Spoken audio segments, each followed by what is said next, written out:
Hi, I'm Jason Williams. We're here at PFPC with Brent McKenzie, where I did a lot of my training through the years that I played in the NHL and overseas.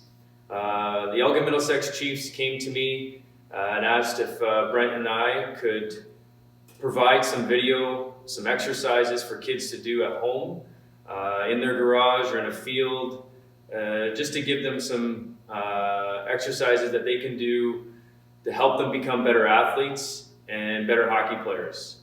We're going to try to do that by each week giving you guys exercises to help improve your fitness levels and again, become better hockey players.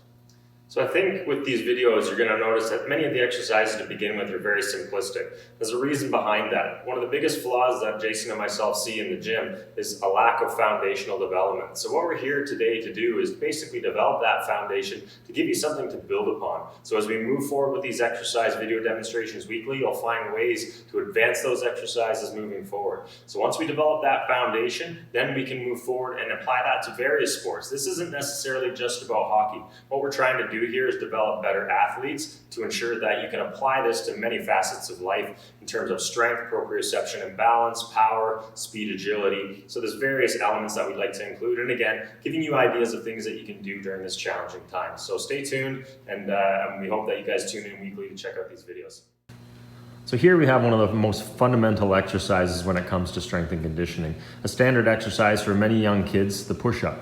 So as we can see here, Jason has his hands just slightly wider than shoulder width apart, core engaged and glutes activated. His feet are just inside hip width apart, which will make it a little bit more challenging. So what we're looking for is a full depth push-up. Elbows don't flare out to the side, so we want to see them just stay on a bit of an angle, 45-degree angle, or just inside that, and just nice, slow, controlled movements. We always want to emphasize breathing in through the nose, out through the mouth, under control, and we'll see how many more Jason can do.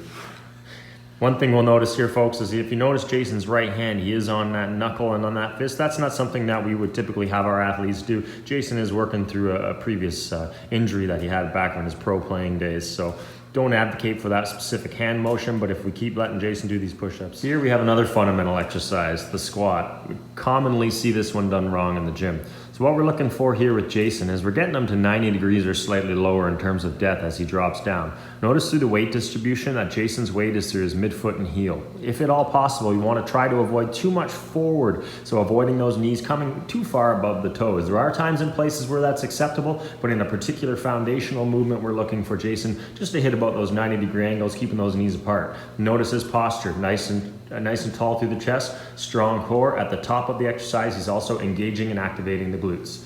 As Jason turns the body and has us facing the camera, we're going to get a front view. What are the knees looking like? What we want to see here is tracking through the knees, making sure both those knees are staying straight, the hips are aligned, the shoulders are square, and the head is up. If at all possible, avoid looking down towards the feet. As we progress later and we get into the gym, one of the biggest things we want to avoid is looking down at those feet. When we put a bar on our back, we're putting ourselves in positions where we could potentially injure ourselves having the bar fall forward. So just work on posture again, keeping that core completely strong, that chest up, and again, breathing in through the nose and out through the mouth as we pop.